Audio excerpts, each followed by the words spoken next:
नमस्कार, स्वागत है आपका डायलॉगस में। मैं हूं शंकर अनिमेष। पिछले 2 महीने से प्रशांत किशोर लगातार हर एक मंच पे, हर एक प्लेटफॉर्म पे ये घोषणा कर रहे थे कि वो चुनाव लड़ेंगे तेजस्वी यादव के खिलाफ, और अगर नीतीश कुमार चुनाव लड़ते हैं तो वो नीतीश कुमार के खिलाफ भी चुनाव लड़ेंगे। लेकिन अचानक से प्रशांत किशोर ने घोषणा की है कि वो चुनाव नहीं लड़ेंगे, बल्कि जन स्वराज के जो बाकी कैंडिडेट हैं उनके लिए प्रचार करेंगे। तो आखिर प्रशांत किशोर ने अपनी ये स्ट्रैटेजी क्यों बदली? क्या है इसके पीछे के कारण? क्या प्रशांत किशोर डर गए?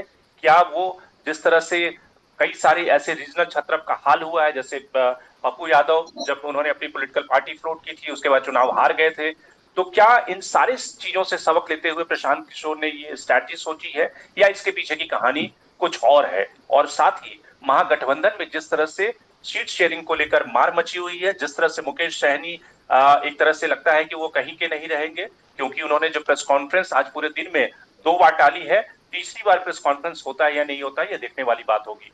इन दोनों मुद्दों पे हम बात करेंगे। हमारे साथ 3 मेहमान जोड़ रहे हैं पटना से। आदित्य राज जो आईआईटी में एसोसिएट प्रोफेसर हैं, राकेश रंजन जो पटना यूनिवर्सिटी में प्रोफेसर हैं, और संतोष कुमार सिंह जो सीनियर जर्नलिस्ट हैं, पटना से जुड़ रहे हैं। सबसे पहले शुरुआत करते हैं संतोष जी आपसे। प्रशांत किशोर को आखिर क्या हुआ? उन्होंने लगातार सबको चैलेंज किया था कि वो तेजस्वी यादव के खिलाफ चुनाव लड़ेंगे, नीतीश अगर चुनाव लड़ते हैं तो नीतीश के खिलाफ भी चुनाव लड़ जाएंगे, और अचानक मंच से भाग खड़े हुए, मतलब रणछोड़दास साबित हुए। कहीं ना कहीं उनकी पूरी क्रेडिबिलिटी पे सवाल खड़ा हो गया है। देखिए, ऐसा प्रशांत किशोर ने कभी ये नहीं कहा था कि हम खुद चुनाव लड़ेंगे। कि वो उसके स्ट्रेटजी का एक हिस्सा था। पहले उन्होंने कहा कि हम करगहर से चुनाव लड़ने की बात हम जब मीडिया ने उनसे, जब कभी भी ये सवाल हुआ, क्रॉस सवाल क्वेश्चन रहता था। राघोपुर भी गए तो क्रॉस क्वेश्चन रहता था कि भाई आप लड़ेंगे या नहीं लड़ेंगे। देखिए, जो उस पार्टी के सब कुछ प्रशांत किशोर है, वन मैन पार्टी है, वन मैन शो कह सकते हैं। वो जिस तरीके से अगर खुद चुनाव में जाते, हमें लगता है तो फिर पार्टी की बाकी जो भाई उनके पास स्टार प्रचारक भी कौन है, खुद स्टार प्रचारक है, खुद स्ट्रेटजी भी बनाते हैं। तो वो उनका पहले समय लगा कि वो उनकी रणनीति थी। जैसे मान लीजिए, उनके इसी कहने पर पटना साहिब से लड़ने वाले थे सम्राट चौधरी, चले गए अपने इलाके में। तो वो एक था, हमें लगता है कि एक खौफ तो इन्होंने पैदा कर ही दिया है, खास करके भ्रष्टाचार को लेकर जो उन्हें वो लगातार सवाल करते रहे हैं। उन सवालों से बीजेपी भी असहज है और जदयू भी असहज है। लेकिन संतोष जी, मैं इस सवाल को दूसरे ढंग से करता हूं कि ये ज्यादा बेटर नहीं होता प्रशांत किशोर के लिए? क्योंकि पब्लिक मैंडेट हासिल करना एक सीरियसनेस दिखाता है पॉलिटिक्स के प्रति, और अगर पहले ही विकेट पे अगर आप भाग जाएं तो पिछले 2 दिनों में जो नैरेटिव उनकी पार्टी के खिलाफ बन रहा है कि देखो, बीजेपी भी उनका मखौल उड़ा रही है कि ये तो चुनाव लड़ने से पहले ही भाग खड़े हुए, अमित मालवीय ने इस पर ट्वीट किया, तो वो सारे अगर वो चुनाव लड़ते और उस पार्टी का कैंपेन भी करते। आखिर प्रधानमंत्री नरेंद्र मोदी, ठीक है बीजेपी इतनी बड़ी पॉलिटिकल पार्टी है, लेकिन प्रधानमंत्री भी तो 200-250 कैंप रैलियां करते हैं पूरे देश भर में। उसके बाद पिछले लोकसभा चुनाव में 80 इंटरव्यू उन्होंने दिए, उसके बाद बनारस का चुनाव भी लड़ा। तेजस्वी यादव ने पिछले विधानसभा में 200 से ज्यादा रैलियां की, फिर भी वो चुनाव लड़ रहे हैं। तो प्रशांत किशोर के लिए ज्यादा बेहतर होता कि वो चुनाव लड़कर पार्टी के लिए कैंपेन करते, तो एक जिसको कहते हैं कि क्रेडिबिलिटी उनकी पॉलिटिक्स में और आती। इस सवाल का जवाब तो हमें लगता है कि प्रशांत किशोर का अगर कोई प्रवक्ता रहते तो बेहतर तरीके से दे सकते थे। मेरा मानना है कि देखिए, प्रशांत किशोर की जो रणनीति रही है ना बिहार में, उसकी रणनीति स्पष्ट है। और वो रणनीति है कि भाई जो स्थापित पॉलिटिशियन हैं बिहार की राजनीति में, चाहे वो विधायक के तौर पर हो, चाहे सांसद के परिवार के लोग हैं, उन लोगों को उन्होंने टारगेट किया है। तो उनको इस बार 25-50 सीट भी अगर हम हराने में कामयाब हो गए तो फिर हम अपनी जो नई दुकान उन्होंने लगाई है वो दुकान आगे बढ़ेगी। उसकी कोशिश अब मीडिया प्रशांत किशोर को पहले कैसे ले रही थी ये हमें नहीं समझ में आ रहा था, लेकिन प्रशांत किशोर की सोच हम शुरुआती दिनों से ही हम मानते थे कि ये बीजेपी की बी टीम है। और जो काम 2015 में नीतीश मोदी और शाह नहीं कर, आज भी जो काम वो नहीं कर पा रहे। देखिए, बिहार ही एक ऐसा स्टेट है जहां बीजेपी चुनाव लड़ रही है, वो भी आधे से कम सीट पर। क्योंकि यहाँ की जो पॉलिटिक्स है ना, उस पॉलिटिक्स में ना बुरका चल पा रहा। आज योगी आके तो बुरका बना विकास की नैरेटिव सेट करने की उन्होंने कोशिश की है, लेकिन वो ये नैरेटिव बिहार में जो कॉमनल नैरेटिव है वो सेट नहीं हो पा रहा है। जात का जो नैरेटिव है, बताइए ना कि जो तरीके से दिल्ली में इन लोगों ने सीट बांटा, इतना बार्गेन कैपेसिटी पूरे देश में अगर आप मानेंगे तो मोदी और शाह से बड़ा बार्गेन करने वाला कौन होगा। लेकिन बिहार जैसे राज्यों में उनके तमाम जितने भी बार्गेन कैपेसिटी थी, अंत में उपेंद्र कुशवाहा जैसा नेता उनसे एक विधानसभा परिषद लिया, तब कहा कि ऑल इज वेल। तो बार्गेन करने में बिहार के पॉलिटिशियन बहुत माहिर होते हैं, और इससे बाहर तभी निकल सकते हैं जब बिहार में एक अलग तरीके की राजनीति हो, जिसकी बात प्रशांत किशोर करते हैं।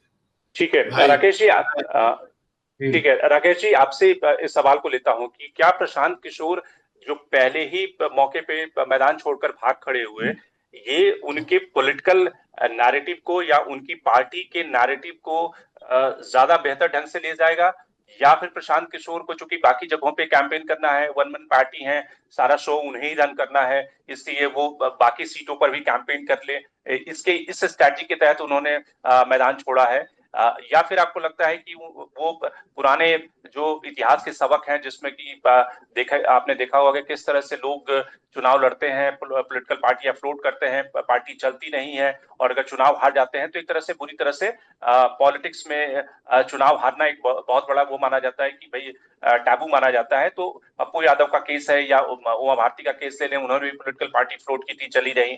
तो क्या कारण है आपकी नजर में समझ में आता है? जी, मैं ना इसको इस रूप में देखता हूँ कि मैं यहाँ थोड़ा तुलना करना चाहूंगा अरविंद केजरीवाल जी से। प्रशांत किशोर ने अरविंद केजरीवाल की तरह यहाँ अल्टरनेटिव पॉलिटिक्स की शुरुआत की, लेकिन अरविंद केजरीवाल के साथ कौन कौन टीम में थे? किरण बेदी थी, योगेंद्र यादव थे, प्रशांत भूषण जी थे, और एक थिंक टैंक के रूप में अन्ना हजारे भी थे। तो वहां पर उनके साथ एक पूरी टीम की जो वर्क कर रही थी, लेकिन प्रशांत किशोर अकेले वो कर रहे थे। और प्रशांत किशोर की बात करें तो कोई बड़ा आधार नहीं है इनके पास। जैसे बिहार के जितने भी नेताओं को वर्तमान में देखेंगे, सबका एक आधार रहा है, एक खास क्षेत्र रहा है, और उस क्षेत्र से पहले उभर के आए हैं, उसको आज राज्य स्तर के नेता अपने कर रहे हैं। अगर प्रशांत किशोर जी की बात करें तो कहाँ हम बक्सर की बात करेंगे, या फिर हम मोतिहारी की बात करेंगे, या उनकी जाति की बात करें तो कितने ब्राह्मण है? 4% से भी कम ब्राह्मण है। तो एक बड़ा लेकिन प्रशांत किशोर से जब ये सवाल पूछा जाता है तो प्रशांत किशोर ये कहते हैं कि नरेंद्र मोदी की कौन सी जाति है जिस जाति के लोग बिहार में रहते हैं। तो नरेंद्र मोदी जब 2014 में आए थे, उन्होंने एक क्लास की राजनीति शुरू की, कास्ट की राजनीति उन्होंने नहीं शुरू की। उन्होंने एक एस्पिरेशनल होप ड्रीम को बेचा, और उस ड्रीम के आधार पर पूरे देश ने एकजुट होकर कास्ट लाइन से ऊपर उठकर लोगों ने वोट किया। प्रशांत किशोर उसी पॉलिटिक्स को बिहार में इंप्लीमेंट करने की कोशिश कर रहे हैं, क्योंकि अगर वो कास्ट की पॉलिटिक्स करेंगे तो निश्चित रूप से कास्ट की पॉलिटिक्स जो उनकी जाति है उस पर उन्हें वोट नहीं मिलेगा, क्योंकि उसके लिए सबसे बड़ा प्लेयर तो बीजेपी बैठी हुई है। इसलिए वो एक क्लास की पॉलिटिक्स करना चाह रहे हैं, एक एस्पिरेशन को, एक ड्रीम को बेच रहे हैं। वैसी स्थिति में आपको क्या लगता है कि केजरीवाल का जो मॉडल दिल्ली में सक्सेसफुल हुआ, प्रशांत किशोर क्या उस मॉडल को बिहार में रेप्लिकेट कर पाने की क्षमता है, संभव है, नहीं है? देखिए, बिहार की पॉलिटिक्स को अगर आप समझेंगे तो जितने भी काउ बेल्ट की पॉलिटिक्स है उससे बिहार की पॉलिटिक्स अलग है। मध्य प्रदेश, यूपी और दूसरी जगहों की पॉलिटिक्स को, यहाँ कास्ट और सब कास्ट भी है। जैसे मुकेश सहनी का उदाहरण लेते हैं। मुकेश सहनी कहते हैं मेरे पास 11% वोट है। 11% वोट में वो केवट को भी शामिल करते हैं, वो सहनी को भी शामिल करते हैं, मल्लाह को भी शामिल करते हैं। लेकिन ऐसा नहीं है। इन सब कास्ट के भी अलग अलग लीडर हैं। एक जमाना था जब रामविलास पासवान जी सारे दलितों के लीडर थे। अब देखिए, रामविलास पासवान जी के जो उनके बेटे हैं चिराग जी, उनके कोर वोटर कौन है? पासवान है। अब मांझी लोग अलग हो गए। जो रविदास है वो शायद चिराग पासवान को अपना नेता नहीं मानते हैं। तो यहाँ पर कास्ट की जड़ें इतनी अधिक गहरी हैं कि जितने भी पॉलिटिकल पार्टीज है, चाहे वो नेशनल पॉलिटिकल पार्टी की बात करें या स्टेट लेवल पॉलिटिकल पार्टीज की बात करें, सारी की सारी पॉलिटिकल पार्टी सोशल इंजीनियरिंग करते हैं। और वैसे में प्रशांत किशोर ने शायद इस सोशल इंजीनियरिंग को नहीं किया, और इसलिए उनका आधार बहुत अधिक नहीं बढ़ पाया। जैसे हम लोग बात करते हैं कि जितने बाई इलेक्शन उसमें 10% वोट आए थे, शेयर आए थे, लेकिन बाई इलेक्शन और जनरल इलेक्शंस में बहुत अंतर हो जाता है। यहाँ पर बड़े बड़े नेता कंपेनिंग के लिए आएंगे, वहां प्रशांत किशोर थे। तो एक तो उनकी पार्टी बहुत नई है, बहुत अधिक बड़ा संगठन नहीं है कि नरेंद्र मोदी जी से तुलना करें। नरेंद्र मोदी जी के पास भाजपा का एक बड़ा ऑरा था, आरएसएस उनके साथ है, और भी कई राज्यों में सरकार थी, प्रशांत किशोर जी तो बिल्कुल अलग है। और वो उस धरती पर आए हैं जो सामाजिक न्याय के लिए सबसे मजबूत धरती मानी जाती है बिहार। और इस सामाजिक न्याय को आप किनारे करके बिहार की राजनीति में बहुत अधिक सफल नहीं हो पाएंगे। एक और आप एक देख सकते हैं कि बहुत सारे कोच ऐसे हुए हैं जो अच्छे क्रिकेटर नहीं थे, लेकिन कोच अच्छे हुए। एक बिल्कुल। स्ट्रेटेजिस्ट के रूप में प्रशांत किशोर ने कई लोग को मुख्यमंत्री बनाया, प्रधानमंत्री को भी मदद किया था। लेकिन खुद वो चुनाव मैदान में उतरेंगे तो किस आधार पर, किस वोट बैंक के साथ वो जाएंगे? एक तो आपका कोर वोट होना चाहिए।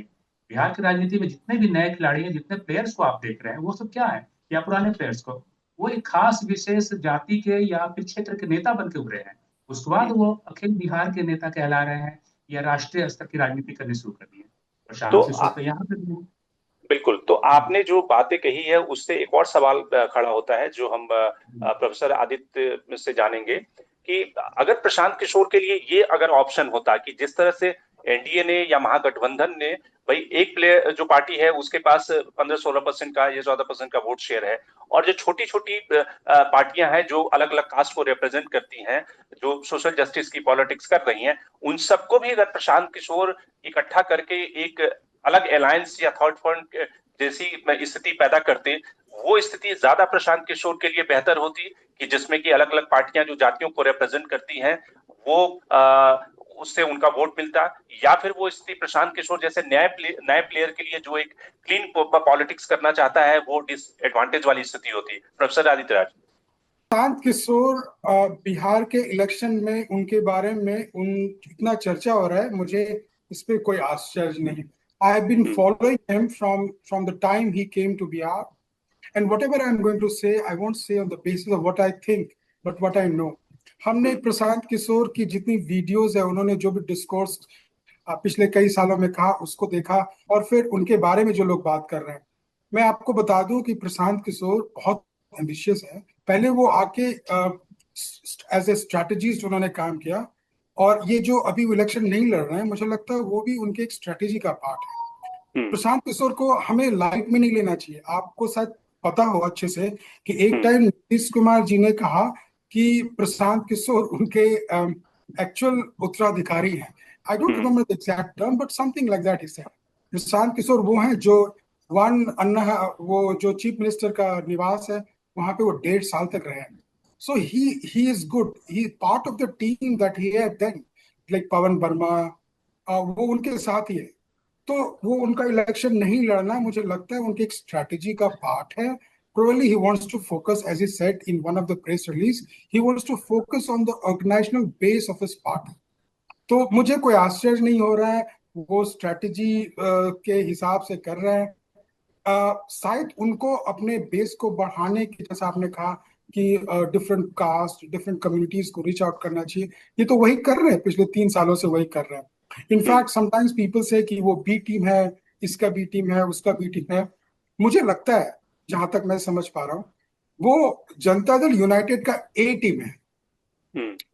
वो शायद वो कर रहे हैं जो Janata Dal United is still force to reckon with, but probably in days to come he will take away the floating voter that is there. जो आरजेडी का वोटर्स है वो आरजेडी के साथ है, जो बीजेपी का वोटर्स है वो बीजेपी के साथ है। और ये जो वो कभी क्लीन पॉलिटिक्स का बात करते हैं, गवर्नेंस, जो क्लीन गवर्नेंस का बात करते हैं, इसी बेसिस पे तो नीतीश कुमार आए। सुशासन, अभी उन्होंने सम्राट चौधरी के बारे में जो बोला, या किसी और के बारे में बोल रहे, करप्शन के बारे में, this is exactly the background in which JDU function, and he is giving a new dimension to it. तो लेकिन इसमें एक सवाल है प्रोफेसर साहब की, जब नीतीश कुमार जब आए थे, नीतीश कुमार बैकवर्ड कम्युनिटी के कुर्मी का जो वोट बैंक है उसके एक तरह से लीडर को रिप्रेजेंट करते हुए आए थे, तो एक तरह से उनके पास 2-3%, 4% का वोट शेयर को वो किसकी नुमाइंदे करते थे, रिप्रेजेंट करते थे। लेकिन प्रशांत किशोर जिस जाति से हैं, उस जाति के का जो सबसे बड़ा वोट बैंक या फिर जिसको जनता वोट करती है वो बीजेपी है। बीजेपी अपर कास्ट बनिया इन सब की पार्टी मानी जाती रही है, और अपर कास्ट पूरी भूमिहारों ने किस तरह से लालू प्रसाद के खिलाफ पूरा 15 साल का जो जंगल राज था उस दौरान में, उस मूवमेंट में उन्होंने लीड किया। तो भूमिहार या ब्राह्मण या जो अपर कास्ट का वोट है, जनरल कास्ट का वोट है, वो प्रशांत किशोर के पास क्यों जाएगा बीजेपी को छोड़कर? तो नीतीश और प्रशांत किशोर के केस में थोड़ा सा डिफरेंस है, क्योंकि नीतीश बैकवर्ड कम्युनिटी से आते थे। बैकवर्ड कम्युनिटी का आज की तारीख में देखिए, कोई भी नेता, चाहे उपेंद्र कुशवाहा हो, भले सीट नहीं जीतते हैं लेकिन तब भी बीजेपी उनको अपने पास रखने के लिए बेकरार है। मुकेश सहनी भले ही सीट न जीतते हो लेकिन कहीं ना कहीं इस पाले में उस पाले में चले जाते हैं। तो आपको क्या लगता है कि प्रशांत किशोर की गुंजाइश तब भी बनती है, क्योंकि एस्पिरेशनल जो वोटर है, एक नए सपनों, नए आकांक्षा, जिन मुद्दों को लेकर वो जा रहे हैं, उसका एक बड़ा क्लास वोटर है बिहार में और पूरे देश में? बिहार के पॉलिटिक्स में कास्ट अभी भी एक इम्पोर्टेंट रोल प्ले करता है। तो प्रशांत किशोर के साथ यहाँ पे डिसएडवांटेज कि जिस कम्युनिटी से वो आते हैं, लेकिन जैसे आपने कहा जो एस्पिरेशनल वोटर्स हैं, जो अक्रॉस कास्ट लाइन सोच रहा है, जो यूथ है, स्पेशली अर्बन जो एस्पायरिंग क्लास है, अगेन क्लास, और वो प्रशांत किशोर अपने तरफ उसको खींच सकते हैं, maybe in times to come, but probably because उनका जो डिसएडवांटेज है उसी वजह से वो और टाइम ले रहे हैं, और स्ट्रेटेजाइज कर रहे हैं, और ऑर्गेनाइजेशन पे फोकस कर रहे हैं, तो शायद इसीलिए वो इलेक्शन में खुद नहीं लड़ रहे हैं। संतोष जी, आपसे जानना चाहेंगे कि ये जो महागठबंधन में कल फर्स्ट फेज की नॉमिनेशन का लास्ट डे है, महागठबंधन में अभी तक सीटों की संख्या कौन कितने पे लड़ेगी ये क्लियर नहीं हो पाया। मुकेश सहनी को आरजेडी ने कह दिया कि भाई हम इतनी सीटें नहीं देंगे, इतनी लेनी है तो लो, नहीं तो फिर वो भी हमारे सिंबल पे कैंडिडेट होंगे। वहां से कांग्रेस और भी उनको कोई बहुत ज्यादा लिफ्ट नहीं दे रही है। तो क्या उनकी स्थिति फिर से 2020 वाली होने वाली है कि जब वो महागठबंधन छोड़कर एनडीए में गए थे? देखिए, अब वो समय नहीं रहा, मतलब एनडीए ने तो सारे सीट अपने बांट चुके हैं, संबल दे दिया है। जो काम 2020 मंत्री पद का एक ऑफर आया है, फोन से कहा गया कि दिल्ली से आया है ऑफर। एक सवाल है कि ऑफर आया होगा तो वो ऑफर लेके चुनाव नहीं लड़ेंगे, तब एनडीए तो उनको सीट कोई देगा नहीं जहां से वो चुनाव लड़े। एनडीए तो खुद चिराग को लेकर परेशानी में कि कैसे चिराग को 29 सीट पर चुनाव लड़ने के लिए उसको हम सीट दे सके। अभी भी मात्र 14 सीटों पर चुनाव उम्मीदवार चिराग उतार पाए हैं। ये सहनी पिछले बार जो किए थे ना, इस बार राजद दोहरा दिया है, राजनीतिक रूप से इनसे बदला ले लिया है कि भाई अब आप कहीं के नहीं रहिए। वैसे अभी 6 बजे प्रेस कॉन्फ्रेंस होना है, कुछ सीटों पर सहमति बनी है और देखिए क्या होता है। लेकिन एक बात हम कहना चाहेंगे कि बिहार की राजनीति में जो देखिए लालू की राजनीति पिछड़ों की राजनीति थी, वो राजनीति थोड़ी नीचे आई, अति पिछड़ा और महादलित की राजनीति आई।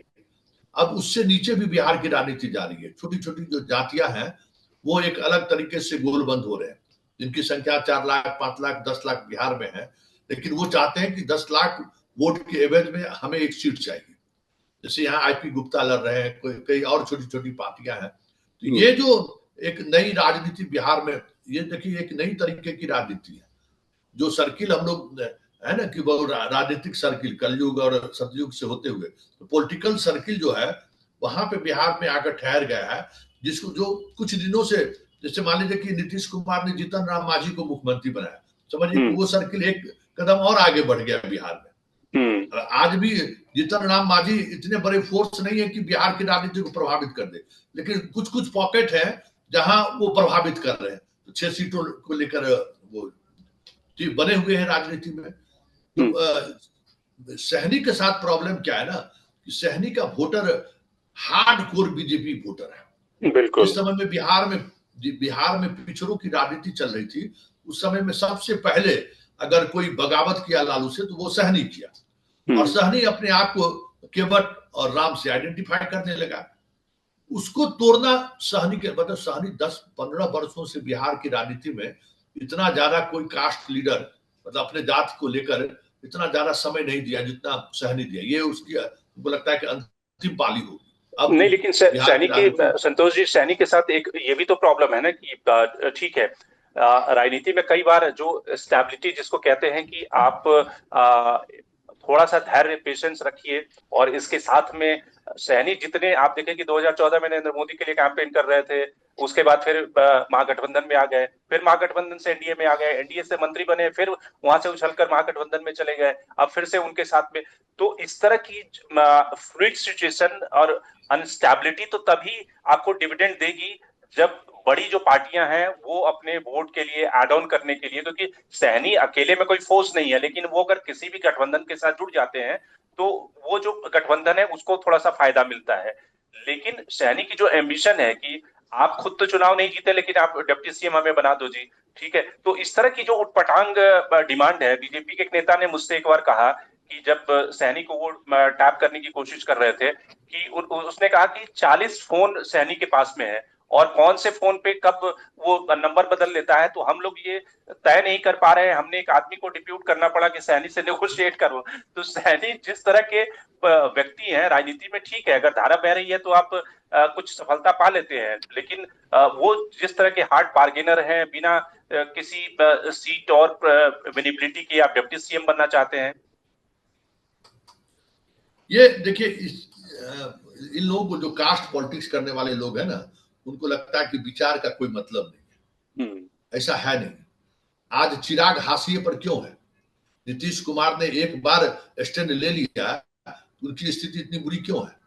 रामविलास पासवान जब राजनीति करते थे तो वो किसी भी गठबंधन के साथ रहे हो, वो उनकी जो अपनी राजनीति थी ना, पासवान के वो दलितों के साथ जो अन्य दलित थे उनसे भी कुछ रिश्ता बना कर रखे, मुसलमान से रिश्ता बनाकर रखे, बिल्कुल सब में कुछ ऐसी जातियां हैं उनसे हम रिश्ता बनाकर रखें कि अगर विपरीत परिस्थिति आई। देखिए आज चिराग अलग थलग क्यों है?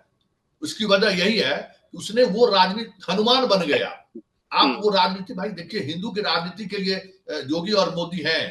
आप जो राजनीति करते हैं ना, जो आपको विरासत में मिला है, उसको चिराग छोड़ दिया। आज एक आईपीएस अधिकारी सुसाइड कर गया तो आप वहां गए, और बिहार का एक भागलपुर का असिस्टेंट कमांडर जो उसी चंडीगढ़ में सुसाइड किया, वो भी दलित है, उनके यहाँ वो नहीं गए, क्योंकि ये घटना पहले घटी थी। जब सीट शेयरिंग में प्रॉब्लम हुआ तो फिर वहां जाने लगे। देखिए बिहार के क्षेत्रीय दलों के साथ समस्या ये हुई, जो यंग लोग आए हैं वो किसी विचार से जुड़े हुए नहीं है। विचारधारा, देखिए कुछ भी हो जाए, टिकट बेच के आप राजनीति कर सकते हैं, कमा सकते हैं, लेकिन कुछ आपका विचारधाराओं से जुड़े हुए लोग आपके साथ होने चाहिए, जो आपके मिनिमम एक प्रोटोकॉल, बिल्कुल एक मिनिमम प्रोटोकॉल है। वो चिराग भी खो दिया, उपेंद्र कुशवाहा भी खो दिए, जीतन राम मांझी भी खोने की स्थिति में है। वो भी कहते हैं कि हम बन गए अब दास। देखिए जो ये पर हमेशा एक बात गौर करिएगा कि नीतीश कुमार अपनी पॉलिटिक्स बचाए रखना चाहते हैं, भले वो किसी भी गठबंधन के साथ हो। आज 20 वर्षों से बिहार की राजनीति में नीतीश इसलिए टिके हुए हैं कि वो मोदी के साथ भी रहते हैं तो बिहार में कॉमनल पॉलिटिक्स नहीं चलने देते। बिल्कुल, उनका जो सोशल कोलिशन है, सोशल जो बेस है, उसके वो कॉम्प्रोमाइज नहीं करते, वो नहीं करते, इसलिए वो टिके हुए हैं। और बाकी जितने नेता, लालू यादव को भी देखिए, लालू यादव भी इस स्थिति में इसलिए टिके हुए हैं कि वो एक विचारधारा के साथ, चाहे हम जेल चले जाएं, चाहे हमारे साथ जो भी हो जाए, 4 और मुकदमा हमारे ऊपर आ जाए, लेकिन हम उससे कंप्रोमाइज नहीं करेंगे। ये नए जो दल आए हैं ना, उनके साथ अब एक आईपी गुप्ता है, हमारे जाति को जो आरक्षण देगा हम उसी के साथ चले जाएंगे। ये सियासत नहीं चलने वाली है। ये ज्यादा दिनों तक मुकेश सहनी के साथ जो कुछ भी हो रहा है उसी सियासत की परिणति है। जी राकेश जी, आपसे जानना चाहूंगा कि ये जो महागठबंधन में और खास करके मुकेश सहनी का जो एपिसोड है, आप इसको कैसे देखते हैं? आपको लगता है कि सोशल जस्टिस की पॉलिटिक्स पे, कई बार जब इन नेताओं से मैं बात करता हूं तो वो कहते हैं कि सोशल जस्टिस की पॉलिटिक्स में ये सब कुर्बानियां देनी पड़ती है, क्योंकि जब तक हमारे पास पावर नहीं होगा तो हम जो अपनी कम्युनिटी है, हमारी जो जाति है, उस तक उस वेलफेयर पॉलिटिक्स का लाभ कैसे पहुंचा पाएंगे।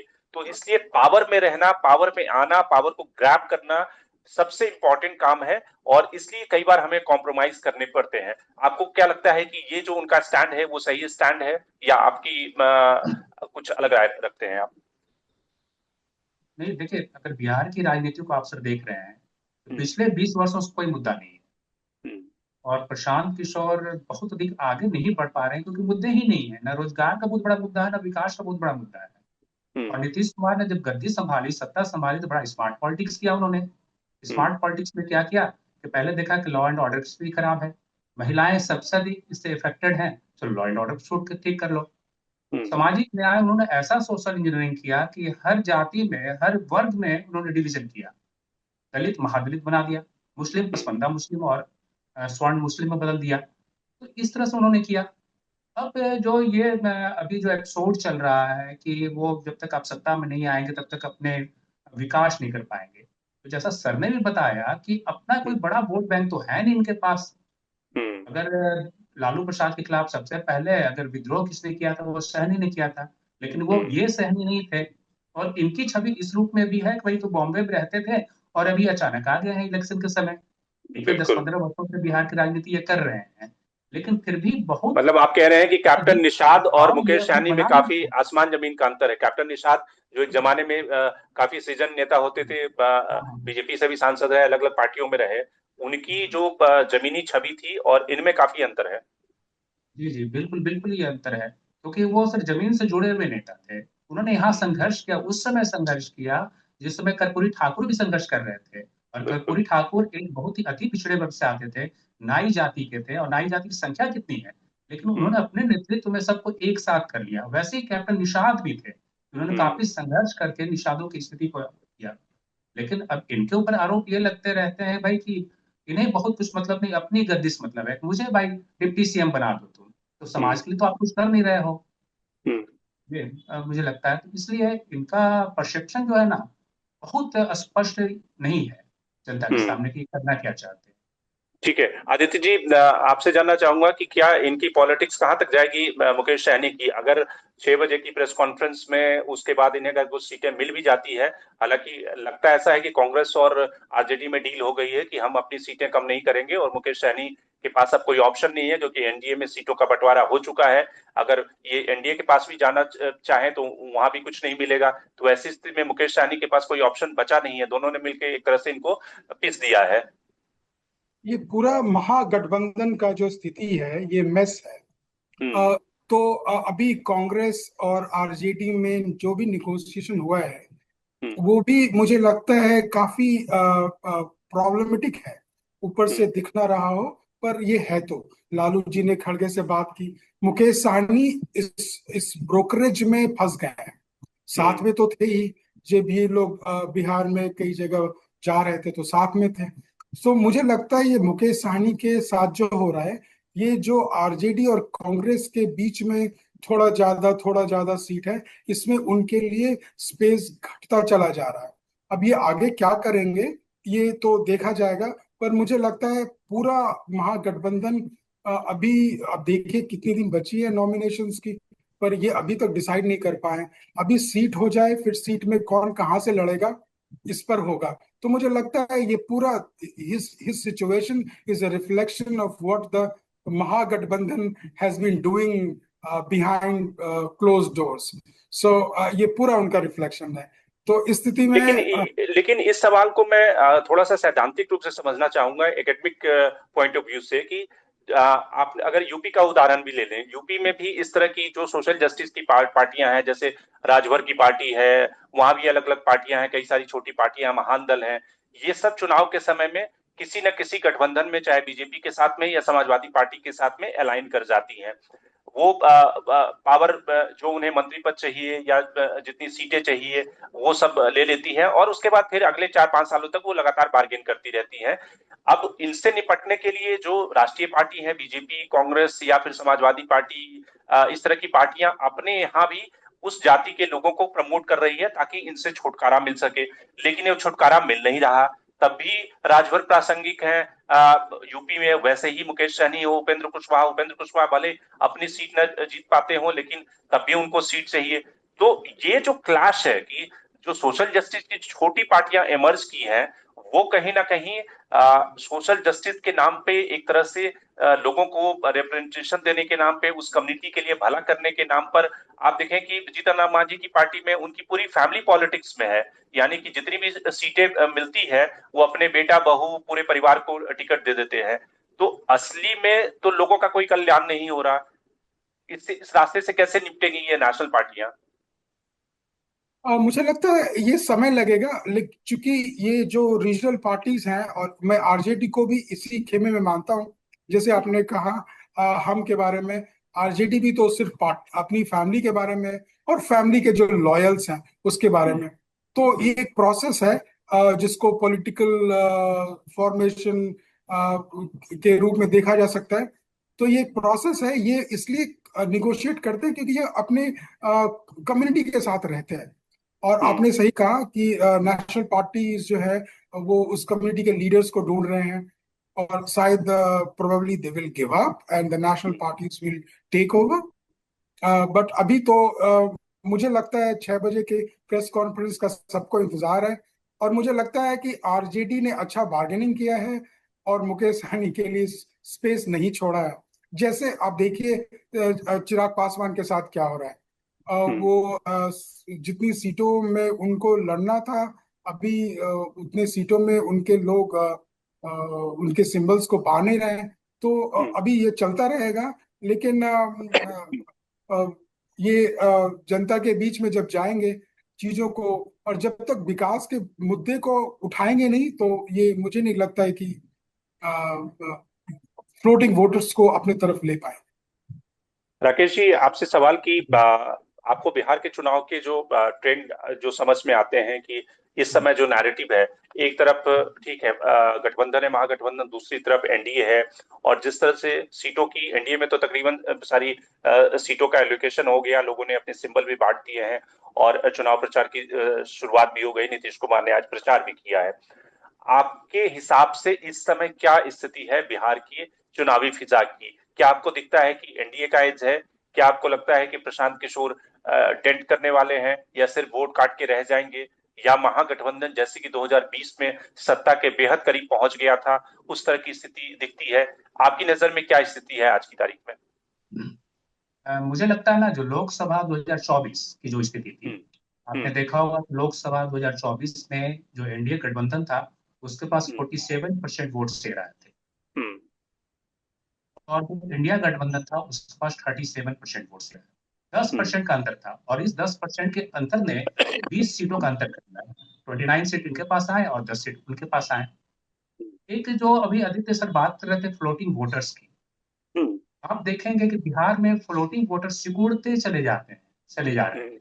पहले एक होता था कि हम भाई अभी डिसाइड नहीं किए किस पार्टी को वोट देंगे, और लोग एक दिन दो दिन पहले डिसाइड करते थे। लेकिन अब जितने भी व्यक्ति वो पहले से वेल डिसाइडेड होते हैं कि नहीं इस पार्टी को वोट देते हैं, देना है मुझे।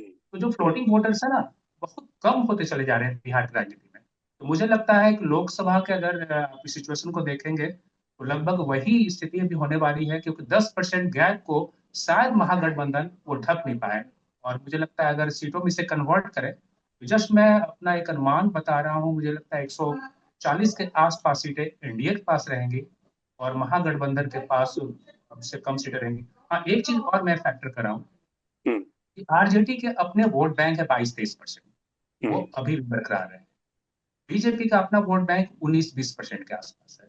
हम्म। और जदयू का वोट बैंक घटता बढ़ता रहा है। जैसे पिछले इलेक्शन में 2020 इलेक्शन में 15 पॉइंट समथिंग वोट था, और 2000 अगर 24 इलेक्शन की बात करें, लोकसभा की बात करें, तो लगभग 18% के आसपास है। अब है कि चिराग पासवान के जो कोर वोटर है वो अपने वोट का ट्रांसफर क्या करेंगे जदयू के पास कि नहीं करेंगे, और जदयू के जो कोर ये वोटर। आपने काफी बड़ा इम्पोर्टेंट सवाल पूछा उठाया है, क्योंकि जो इस इलेक्शन में भी जिस तरह की का जो ट्रस्ट फैक्टर की जिसकी हम बात कर रहे थे 2020 में जेडीयू और एलजेपी के बीच में हुआ था, और जिस तरह से 5-6 सीटों का नीतीश कुमार ने अड़ के वो 5-7-6 सीटें वापस ले ली है, तो क्या वो कैडर के नीचे तक जब वो बूथ तक जब वोट करने जाएगा, तो क्या जेडीयू के लोग उसी तरह से उसी सिनर्जी के साथ में वोट करेंगे चिराग के लिए, या चिराग के जो लोग होंगे जेडीयू के साथ में उसी सिनर्जी के साथ वोट करेंगे, या जब एक बार कैंपेन शुरू हो जाएगा तो फिर ये सब चीजें स्मूथ हो जाएगी?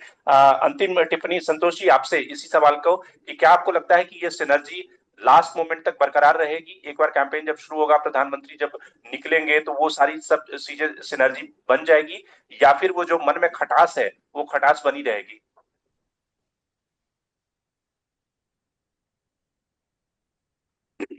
संतोष जी। संतोष जी, लगता है कि संतोष जी से संपर्क टूट गया है। राकेश जी, इस सवाल को आपसे ही लेते हैं। आपको क्या लगता है कि ये जो सिनर्जी है वो बनी रहेगी, या खटास जो है वो ट्रांसलेट होगा और वोटों का ट्रांसफर में गड़बड़ी होगी? अगर खटास ये ट्रांसलेट हुआ ना, तो फिर महागठबंधन को कुछ एज जरूर मिलेगा, क्योंकि पिछले बार आपको याद है कि अगर नीतीश कुमार की पार्टी को 43 सीटें आई और महागठबंधन को 50 के आसपास आरजेडी को सीटें आई, जिसमें चिराग जी का बड़ा योगदान था। बिल्कुल। आरजेडी ने अपने मन से वो 80 सीटें नहीं ला पाती, वो 75-76 सीट नहीं ला पाती। कई जगह बहुत मार्जिनल जीती है, 1000 वोट से, 12 वोट से, 4000 वोट से जीती। और ये वोट ऐसे थे, या फिर जदयू हारी है उतने वोट से, जो चिराग पासवान के वोट थे। तो अगर वो ट्रांसफर हो जाता है वोट तो ठीक है, लेकिन अगर वो ट्रांसफर नहीं होगा तो चिराग की सीटें भी कम हो जाएंगी, क्योंकि जदयू का भी कोर वोट, जैसे जदयू ने इस बार सीट का डिवीजन किया है, तो आपने देखा होगा कि बड़ा कोर वोट का उसने ध्यान रखा है। उर्मी कोयलियों को भी अच्छे खासे उसने दिए हैं। वो इसीलिए दिया गया है कि अगर आप नहीं ट्रांसफर करेंगे तो हमारा वोट भी ट्रांसफर नहीं होगा। तो वैसे में महागठबंधन को एक एज मिल सकता है अगर ऐसा नहीं हुआ तो, लेकिन प्राइम मिनिस्टर तो जरूर चाहेंगे जी।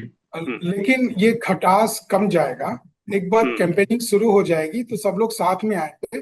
और मेरे हिसाब से एनडीए को ही एज है अभी, महागठबंधन में बहुत इश्यूज है, इसलिए सिर्फ एनडीए को एज है अभी तो एज है। तो ढेर सारे सवाल हैं बिहार चुनाव को लेकर। महागठबंधन में किस तरह से जो सीटों की मारामारी चल रही है, महागठबंधन कैसे अपने सीटों की शेयरिंग को रिजॉल्व करता है, और जो एनडीए है वहां पर जिस तरह की खटास पैदा हुई है जेडीयू और चिराग पासवान के बीच में, वो सिनर्जी कैसे बहाल होती है। लेकिन उम्मीद की जानी चाहिए कि अगले 2-3 दिनों में जब सीट शेयरिंग और नॉमिनेशन खत्म हो जाएंगे, जब चुनाव प्रचार ऑफिशियली एक तरह से शुरू होगा, तो दोनों महागठबंधन और एनडीए अपने इन सारे प्रॉब्लम से दूर निकलकर वो कैंपेन में एक तरह से ये सारी प्रॉब्लम को एड्रेस कर लेगी। तो बाकी खबरों के लिए आप बने रहिए डायलॉगस के साथ में। आज के कार्यक्रम में इतना ही।